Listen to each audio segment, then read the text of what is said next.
नमस्कार, न्यूज 24 में आपका स्वागत है। मैं हूं पल्लवी झा और एक बार फिर से उस बात को लेकर चर्चा होगी जिसको लेकर के संजीदा होने की जरूरत है, क्योंकि देश का भविष्य यानी परीक्षार्थी सड़क पर हैं, लगातार प्रदर्शन कर रहे हैं, सवाल खड़े कर रहे हैं और ऐसे में न्यूज 24 की भी ये जिम्मेदारी है कि उन सवालों को सुने, समझे और इसे जनता के बीच लाए कि आखिर ऐसा क्यों हुआ और इसके आगे सरकार क्या करेगी। नीट परीक्षा परिणाम को लेकर घमासान बढ़ता ही जा रहा है। परीक्षा में गड़बड़ी के आरोपों को लेकर एनटीए सवालों के घेरे में है। एग्जाम में बैठने वाले स्टूडेंट्स की ओर से लगातार पेपर रद्द करने की मांग की जा रही है, साथ ही पेपर दोबारा आयोजित कराने की मांग की जा रही है छात्रों की ओर से। ऐसी मांगों को लेकर छात्र का विरोध प्रदर्शन भी देश में देखने को मिल रहा है, अलग अलग राज्यों में देखने को मिल रहा है। इस बीच सुप्रीम कोर्ट में नीट रिजल्ट से जुड़ी एक और याचिका दाखिल की गई है। 20 छात्रों से सुप्रीम कोर्ट में एक और याचिका दाखिल कर परीक्षा को रद्द करने और सीबीआई की जांच की मांग को लेकर के कहा गया है। तो तस्वीरों में आप देख रहे हैं कि किस तरीके का प्रदर्शन इस वक्त शहर शहर दिखाई पड़ रहा है और जाहिर तौर पर चूंकि छात्रों से जुड़ा मामला है, नीट एक बड़ा एग्जाम है और ऐसे में जब इस तरीके की गड़बड़ियां और धांधली सामने आती है तो देश के भविष्य का सवाल करना बनता है और वही कोशिश न्यूज 24 भी करेगा कि आखिर इस धांधली और गड़बड़ियों के पीछे वो कौन लोग हैं जिसकी वजह से परीक्षार्थियों को सड़क पर उतरना पड़ा है। और लगातार अलग अलग तरीकों की मांगों के साथ जो है सड़क पर विद्यार्थी दिखाई दे रहे हैं। वहीं ईओयू ने 9 छात्रों को पूछताछ के लिए बुलाया है, जिसमें अभिभावक भी शामिल है। ये बिहार से खबर है। सॉल्वर गैंग को 13 छात्रों के रोल कोड मिले थे और जिस तरीके से ये तमाम खबरें सामने आ रही है, ऐसे में सवाल जो हैं बहुत सारे हैं और इसी को देखते हुए हमारे साथ जो कई संवाददाता हैं वो जुड़ रहे हैं।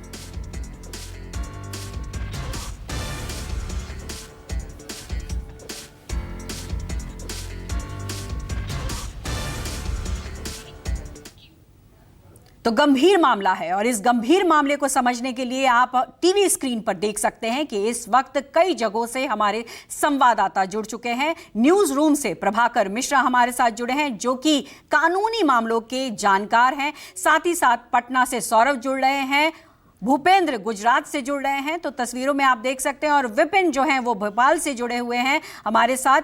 तो शहर शहर जो तस्वीर दिखाई पड़ रही है उससे मन व्याकुल होता है, क्योंकि ये देश के भविष्य हैं और जब देश के भविष्य के साथ इस तरीके की घटना सामने आए तो जाहिर तौर पर प्रश्न बनता है। प्रभाकर मिश्रा, मैं सीधे आपका रुख करना चाहूंगी। सवाल ये कि शुरुआत में तो लगा कि ग्रेस मार्किंग है, ग्रेस मार्किंग को लेकर ही समस्या दिख रही है। एनटीए ने मान भी लिया और मानने के बाद कदम भी उठा लिया, लेकिन परत दर परत कई चीजें अब सामने आने लगी है। गुजरात से लेकर बिहार तक, मध्य प्रदेश से लेकर कई और शहर तक कई तरीके के मामले सामने आ रहे हैं और कई तरीके से याचिकाएं दायर हो रही हैं। सरकार कह रही है कि पेपर लीक तो हुआ, पेपर लीक नहीं हुआ है।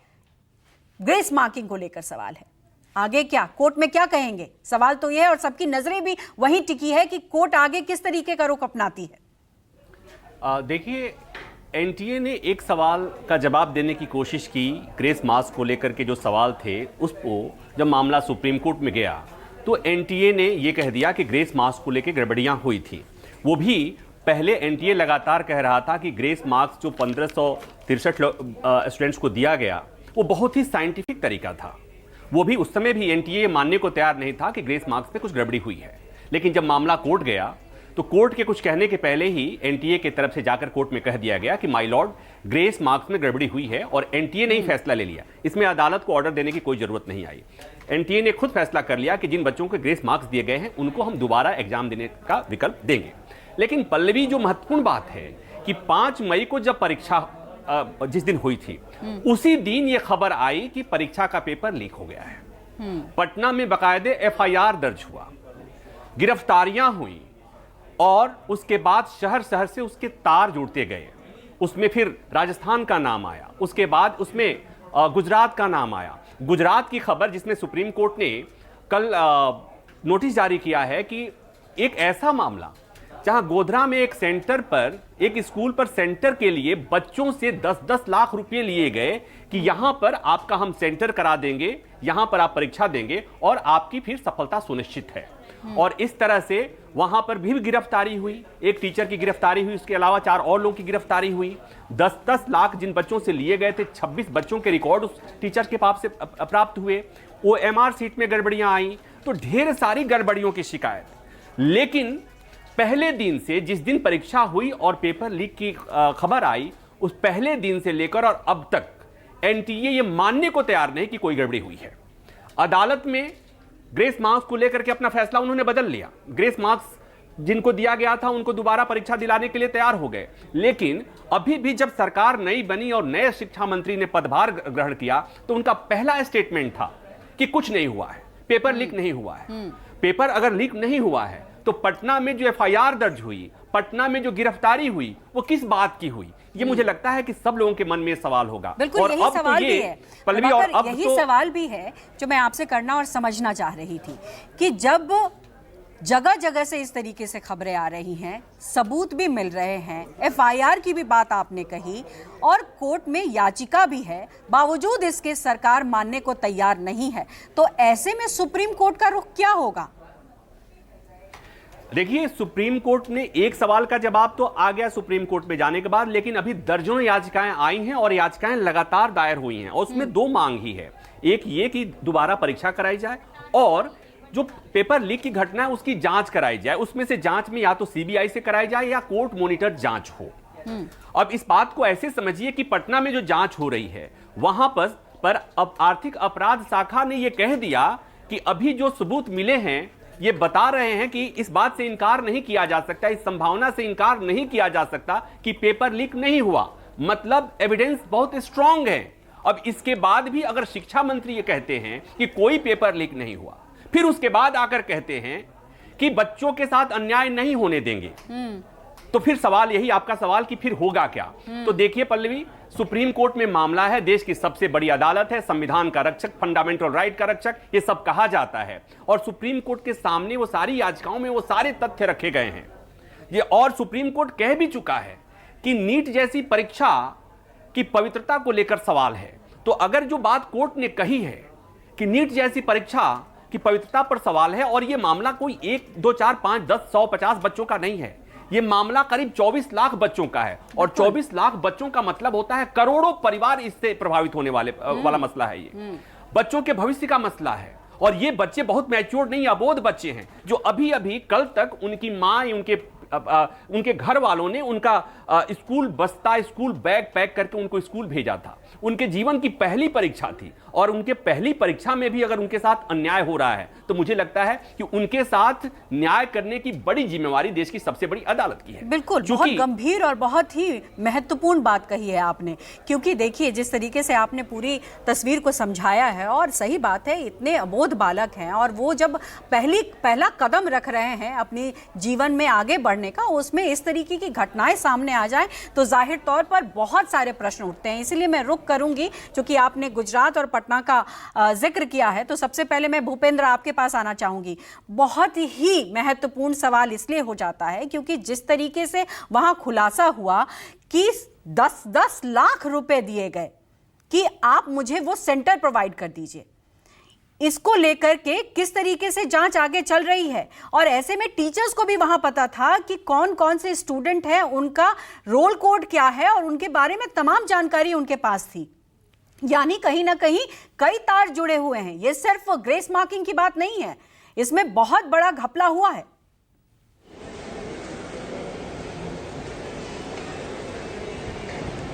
बिल्कुल पल्लवी, और यही सबसे बड़ी चिंता का विषय है कि पेपर लीक के मामले अक्सर होते रहते हैं, लेकिन जब इस तरह की बड़ी साजिश नीट जैसी परीक्षाओं में देखने को मिलती है, जहां पर उड़ीसा से, झारखंड से, बिहार से, कर्नाटक से बच्चे हजारों किलोमीटर दूर का एक सेंटर चुनते हैं, गोधरा गुजरात का। किस लिए चुनते हैं? क्योंकि वहां पर उनको तमाम वो सुविधाएं मुहैया कराई जाएगी। 10 लाख रुपए लेकर पास होने की गारंटी सुनिश्चित उनको वहां पर की जा रही है। ये पूरा एक सुनियोजित षड्यंत्र कह सकते हैं, और इसका ताना बाना कब से शुरू हुआ, कब से ये पूरी शुरुआत हुई, कैसे कैसे ये तमाम लोगों से, तमाम बच्चों से संपर्क किया गया, कैसे ये तमाम बच्चों ने इनका कांटेक्ट किया, और किस तरह से जो बिचौलिया है आरिफ जो इसमें गिरफ्तार हुआ है, इसके 5 लोग जो गिरफ्तार हुए हैं, मैं बता दूं कि उसमें उसी प्रिंसिपल स्कूल, जिस स्कूल में परीक्षा हो रही है उसी स्कूल के प्रिंसिपल हैं, उसी स्कूल के टीचर हैं तुषार भट्ट, जिनके मोबाइल में से 30 छात्रों के नाम मिले, जिनकी गाड़ी में से 7 लाख रुपए नकद मिले। इसके अलावा परशुराम रॉय जो रॉय एजेंसी चलाते हैं, जिनके जरिए बच्चे उनके संपर्क में आते हैं। ये पूरा एक कह सकते हैं सिंडिकेट काम कर रहा था नीट परीक्षाओं को लेकर। और अगर ये सिंडिकेट कहीं और भी देश के, चूंकि गोधरा में तो इसका पर्दाफाश इसलिए हो गया कि कलेक्टर को कहीं से पता चल गया और वो एग्जाम के दिन वहां पहुंच गए, तो ये गड़बड़ी जो हो सकती थी उसे रोकी गई। नहीं तो तमाम के तमाम छात्र जो है वो ग्रेस मार्क से पास हो जाते, क्योंकि सबको कहा गया था कि आपको जो आए वो लिखिए, बाकी का कोरा छोड़ दीजिए। वही तो सवाल है भूपेंद्र, यही तो सवाल है कि सिर्फ सरकार ये कह रही है कि ग्रेस मार्किंग को लेकर ही परेशानी हुई थी, लेकिन जिस तरीके से आप पूरी खबर बता रहे हैं, ये अपने आप में बता रहा है कि कितनी बड़ी गड़बड़ी और धांधली हो रही है।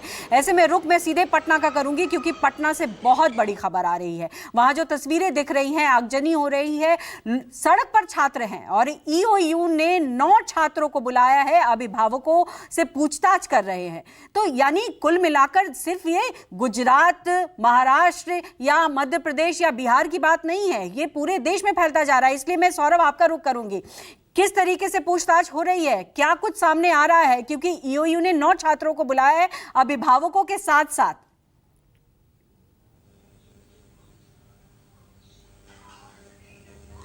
जी बिल्कुल, आर्थिक अपराध इकाई जो है वो इस मामले की जांच कर रही है। और सबसे बड़ी बात है कि एडीजी एनएच खान जो है उन्होंने एक बहुत बड़ा संकेत दिया है।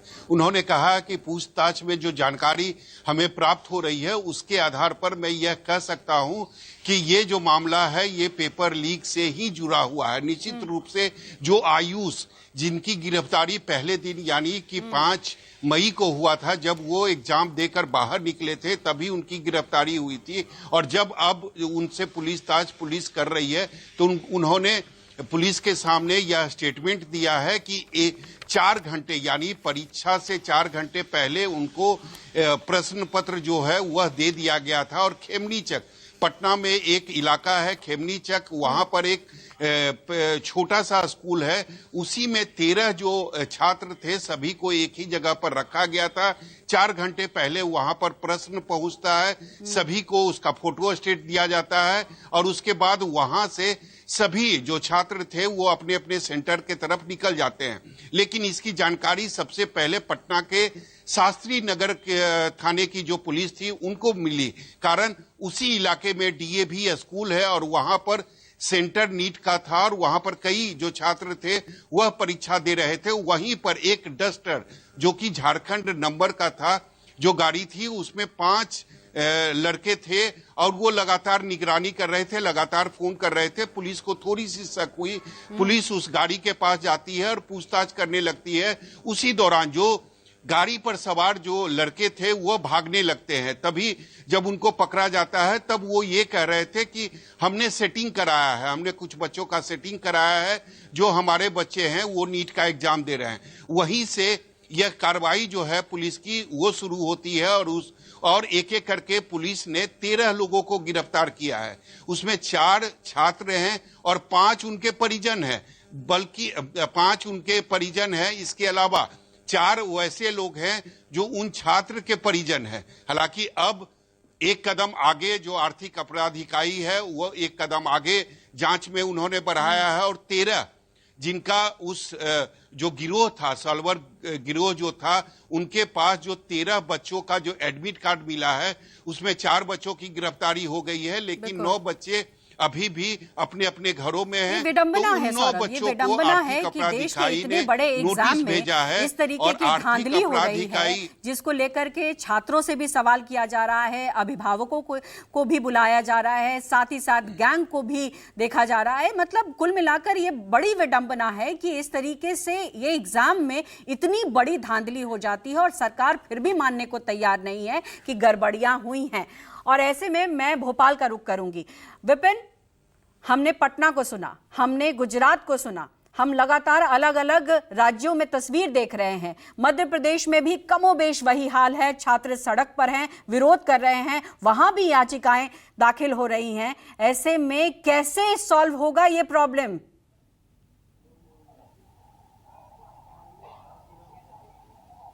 देखिए, बिल्कुल पल्लवी, मध्य प्रदेश में भी याचिकाएं दायर हुई हैं। मध्य प्रदेश हाईकोर्ट में भोपाल और जबलपुर में याचिका दायर हुई है। निश्चिता सोनी जिसने याचिका दायर की थी, मैं आपको बता दूं कि वो उसको हम खुद सामने आ चुके, लेकिन अभी की स्थिति में जिन छात्रों ने एग्जाम दिया था, जिनकी मार्किंग बहुत ज्यादा कम आई है, जिनको लगता है कि इस पूरे मामले में कहीं ना कहीं बड़ा खेल हुआ है, तो उनकी स्थिति बहुत ही ज्यादा ऐसी हो चुकी है, अब वो मीडिया से दूरी बना चुके हैं क्योंकि वो डिप्रेशन में चले जा रहे हैं। ये स्थिति देखने के लिए हम जो दिखा रहे हैं, सड़क से लेकर तमाम तरह का प्रदर्शन भी यहाँ पर भोपाल में देखने मिल रहा है, चाहे वो नीट के छात्र हों जिन्होंने एग्जाम दिया था, या फिर यहां तक कि कांग्रेस के भी कार्यकर्ता नेता वो भी सड़क पर उतर आए हैं। तो ऐसी स्थिति में जहां छात्रों की स्थिति, मनोदशा को समझ सकते हैं कि उन पर क्या गुजर रही है, क्योंकि बड़ी मेहनत के बाद नीट जैसा एग्जाम अगर कोई आगे निकलता है और उसमें इस तरह की अगर मामले सामने आते हैं तो कहीं ना कहीं उनकी तकलीफ को हम समझ सकते हैं कि उनकी तकलीफ क्या होगी, क्योंकि अब उनको लगता है कि न्याय कहां मिलेगा। दूसरी तरफ मध्य प्रदेश में विधानसभा का सत्र जो शुरू होने वाला है 1 तारीख से 1 जुलाई से, उसमें कांग्रेस पूरी तैयारी कर चुकी है कि सदन में इस पूरे मामले पर हंगामा होगा और इस बात पर सरकार से भी सवाल खड़े किए जाएंगे और ये बात दिल्ली तक पहुंचाई जाएगी, केंद्र सरकार तक, कि कहीं ना कहीं इस मामले में कोई ना कोई एक्शन लिया जाए या कोई कार्रवाई की जाए। दूसरी तरफ अगर देखा जाए तो दिग्विजय सिंह का आप वो ट्वीट देख लीजिए, कल ही उनका बयान आया था, उन्होंने भी 8 से 10 सवाल ऐसे किए हैं जिनमें वो पूछ रहे हैं कि आखिरकार ये नीट में जो जिस पर सवाल खड़े हो रहे हैं वो सवाल आखिर क्या हो सकते हैं, जैसे कि पेपर लीक होना, पेपर लीक के बाद एक दिन पहले जब पूरी परीक्षा होती है उसमें पूरा एक क्रम में उन्होंने बताया है, सवाल ही पूछे हैं कि आखिरकार ऐसी झज्जर में जिस तरह से 8 छात्रों के अगर एक ही तरह से उनके नंबर 720 आते हैं, तो ये तमाम सवाल हैं जो अभी बने हुए हैं। दूसरी तरफ अगर बात की जाए तो अभी मध्य प्रदेश में रोज इस तरह की घटनाएं हो रही कि रोज छात्र सड़कों पर उलट रहे हैं, मांग कर रहे हैं, लगातार सीबीआई जांच की मांग भी यहाँ पर हो चुकी है, लगातार इस पर सवाल खड़े किए जा रहे हैं कि आखिरकार उनको न्याय कब मिलेगा। देखिए, बयानों से काम नहीं चलेगा। यही है कि छात्रों, इस वक्त विद्यार्थी यही चाहता है कि इसका समाधान निकले और समाधान कहीं से भी हो। सरकार अपना रुख तय कर रही है, लेकिन अभी भी उसको लेकर के विद्यार्थी खुश नहीं है और इसीलिए सड़क पर है। और इसीलिए प्रभाकर, आपसे मैं फिर से ये सवाल करना चाहूंगी कि चूंकि आपने कहा बहुत सारी याचिकाएं सुप्रीम कोर्ट में भी हैं और अलग अलग राज्यों में भी हैं, एनटीए ने कहा कि अलग अलग जगहों पर याचिकाएं दाखिल जो हुई हैं उसको एक साथ सुन पाना या वहां जवाब दे पाना बड़ा मुश्किल है। ऐसे में सुप्रीम कोर्ट में ही तमाम याचिकाएं आ जाए ताकि वहां पर जवाब दिया जा सके। तो क्या इसको किया जाए तो इससे विद्यार्थियों को जो चाहिए वो मिल जाएगा, या फिर सवाल वहीं खड़ा रहेगा कि जो स्थिति पहले थी वही बनी रहेगी? देखिए पल्लवी, मसला एक ही है, आरोप एक ही है, मांग करीब करीब सब जगह सारे हाई कोर्ट्स में एक ही है। तो इसलिए एनटीए ने सुप्रीम कोर्ट में याचिका लगाकर कहा कि अलग अलग हाई कोर्ट किसी मामले में अलग अलग आदेश पारित करें तो कन्फ्यूजन होगा और फाइनली मामला सुप्रीम कोर्ट ही आना है। इससे बेहतर है कि आप ही इस मामले को सुने और इसलिए सुप्रीम कोर्ट में याचिका दायर कर, ट्रांसफर याचिका दायर कर मांग की गई है कि सारे मामलों की सुनवाई सुप्रीम कोर्ट में कर दी जाए। ये प्रक्रिया है, प्रोसेस है और इसमें कहीं से कोई गलत नहीं है, दिक्कत नहीं है। इसलिए कि अल्टीमेटली हाई कोर्ट से कोई फैसला देता है तो उसको फिर चुनौती दी जाएगी और फिर मामला सुप्रीम कोर्ट में ही आना है। इसलिए सुप्रीम कोर्ट को इस मामले को सुनना चाहिए। लेकिन बात यही है कि सुप्रीम कोर्ट में सुनवाई की जो तारीख तय हुई है 8 जुलाई, बड़ा विलंब हो रहा है, बड़ा समय लग रहा है। मुझे लगता है कि छात्रों को ऐसा लग रहा हो कि सुप्रीम कोर्ट को बाकी मामलों के सुनवाई के लिए समय रहता है, लेकिन इनके मामले के लिए, इतने गंभीर मसले पर सुनवाई के लिए इतना ज्यादा समय ले लिया है। इस बात को भी समझने की जरूरत है। सुप्रीम कोर्ट में गर्मी की छुट्टियां चल रही हैं और अभी जो बेंच की सुनवाई कर रही है उसका लिमिटेड मैंडेट होता है। उस बेंच की सुनवाई के लिए बहुत अर्जेंट मामले होते हैं, उसमें छोटी छोटी सुनवाई होती है और ये इतना बड़ा मसला है, इतने राज्यों को सुनना है, इतने पक्षकारों को सुनना है। तो इसलिए सुप्रीम कोर्ट ने, चूंकि सुप्रीम कोर्ट ने एनटीए को जवाब भी मांगा है, उनका जवाब आएगा, उसके बाद सुनवाई होगी। ऐसे में इतना समय तो लगेगा। हाँ, हालांकि ये जरूर हो सकता है कि अगर कोर्ट की छुट्टियां नहीं होती तो इतना समय नहीं लगता। लेकिन एक बात और है पल्लवी, जो बड़ा गंभीर मसला है वो ये कि शिक्षा मंत्री का ये कह देना कि कुछ नहीं हुआ है, कोई पेपर लीक नहीं हुआ है, ये सवाल खड़ा करता है। कि जब जांच चल रही है, एफआईआर दर्ज हुए हैं, गिरफ्तारियां हुई हैं, उसके बाद अगर शिक्षा मंत्री ये कह रहे हैं कि उन्होंने ये जब बयान दे दिया कि कुछ नहीं हुआ है, तो उन बच्चों के मन में सवाल होगा कि उनको न्याय कैसे मिलेगा। और पल्लवी, ऐसा पहली बार नहीं हुआ है।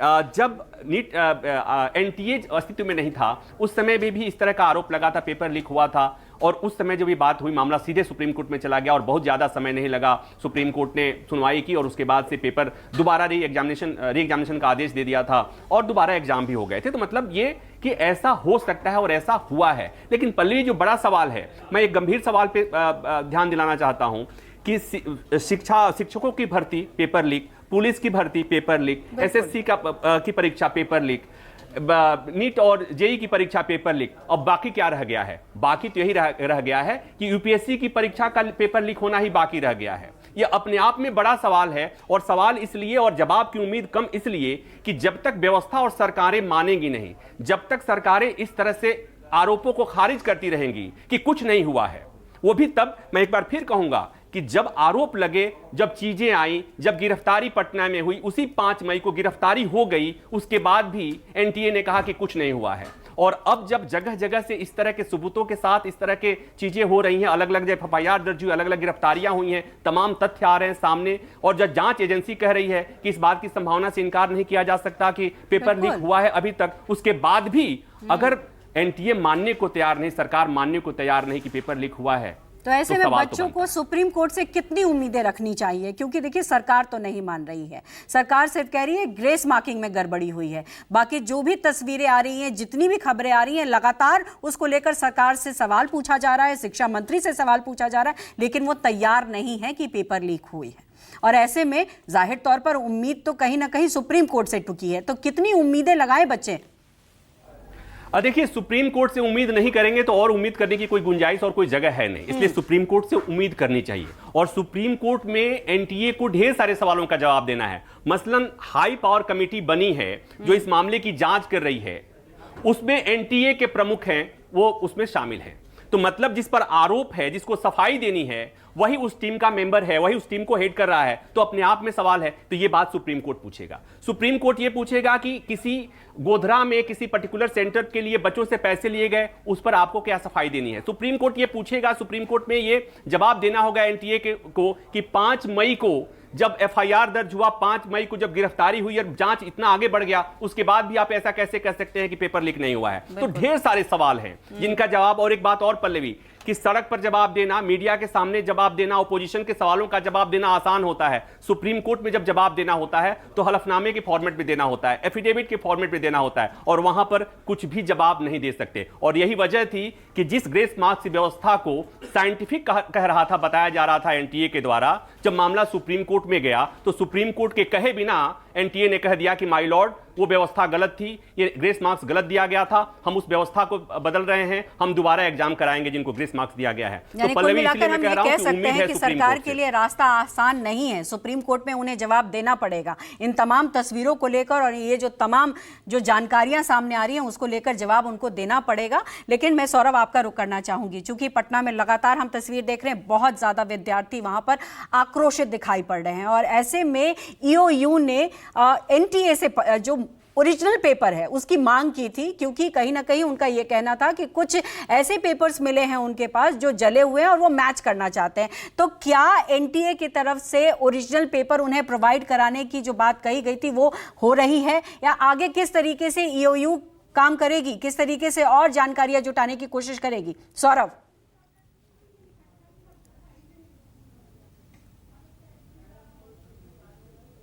आपको मेरी आवाज मिल रही है? चलिए, तकनीकी दिक्कतों के कारण शायद मेरी आवाज उनको नहीं मिल रही है। मैं रुख करूंगी भूपेंद्र आपका। भूपेंद्र, लगातार तस्वीर हम देख रहे हैं, बच्चे आक्रोशित हैं, बच्चों को पता नहीं है कि आने वाले समय में क्या होगा। जो वो मांग कर रहे हैं कि सीबीआई की जांच हो, दोबारा से एग्जाम हो, उसको लेकर भी अभी संशय बरकरार है, लेकिन जांच एजेंसियां काम कर रही हैं। ऐसे में कितनी उम्मीदें लगाएं विद्यार्थी कि जांच एजेंसियां वो जो काम कर रही हैं, जो सबूत ले रही हैं, जो सबूत दिखा रही हैं, वो सही जगह पहुंचेगी और सरकार जो है वो सही तरीके से काम करना, या हम कहें कि जिस तरीके से अभी वो मानने को तैयार है नहीं है, कि क्या इन सबूतों को देखकर वो मानने के लिए तैयार हो जाएगी?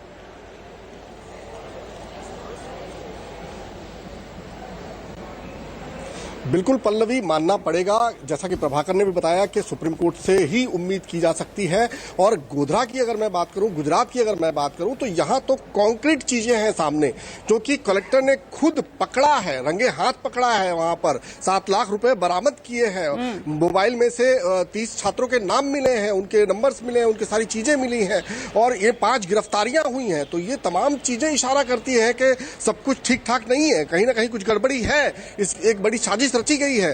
तो गोधरा में अगर इस तरह का मामला सामने आया है, तो हो सकता है इसी तरह का और भी कहीं पर कई जगहों पे रैकेट हुआ हो, कहीं पर इसी तरह के सेंटर्स जो है वो सिलेक्ट किए गए हों, लोगों से पैसे लिए गए हों, यहां पैसे भी पकड़े गए हैं। बहुत सारी चीजें सामने एकदम साफ साफ तौर पर दिखाई दे रही हैं। तो अगर मैं गुजरात के परिप्रेक्ष्य में बात करूं, गोधरा की बात करूं, तो यहां पर साफ तौर पर ऐसी चीजें हैं, कॉन्क्रीट चीजें हैं, जिसके बिना पर कार्रवाई हो सकती है, प्रूव हो सकता है कि धांधली हुई है, गड़बड़ी हुई है। यहां पर पूरी ईमानदारी से कोई भी जो नीट के जो छात्र थे, बाकी 27 छात्र यहां पर जो परीक्षा दे रहे थे, जिनको पकड़ा गया, जब रिजल्ट आया तो सिर्फ 3 ऐसे छात्र थे जिनके कुछ अंक ठीक ठाक आए, बाकी के तमाम जो छात्र थे उनके डबल डिजिट में भी नंबर नहीं आए। तो आप बिल्कुल, मसला बहुत बड़ा है, गंभीर है, क्योंकि देश के भविष्य से जुड़ा है, और ऐसे में समाधान ढूंढने की जरूरत है, किसी भी लेवल पर हो, चाहे वो सरकार के लेवल पर हो या सुप्रीम कोर्ट। सुप्रीम कोर्ट लगातार कोशिश कर रहा है और लगातार याचिकाओं को सुन भी रहा है, लेकिन जिस तरीके से मुश्किलें सामने दिखाई पड़ रही हैं, ऐसे में बहुत जरूरी है कि जल्द से जल्द जो देश के भविष्य हैं, छात्र हैं, उनको एक सही मार्गदर्शन मिले और जो मांग कर रहे हैं उनको पूरा किया जाए। लेकिन वक्त हो चला है।